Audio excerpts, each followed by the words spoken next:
We are at 2135 East Clarendon, and it is February 15, 2020. And this is the project.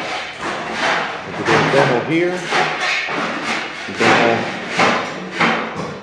here, taking out all this tile, putting vinyl, taking out the parquet, taking out those grandma's cabinets, taking out this big boy over here. Taking out the tile in here, and all the doors, all the grandma's doors coming out, and this beautiful 1960s bathroom. Hey everybody, so this will be a brand new bathroom once we're done. Take out this door, carpets already be removed here.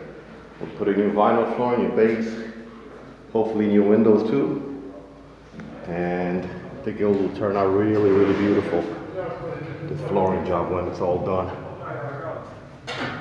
And as you can see, this tile is going to be pretty easy to come out. They put it down on stained concrete and it doesn't really get stuck.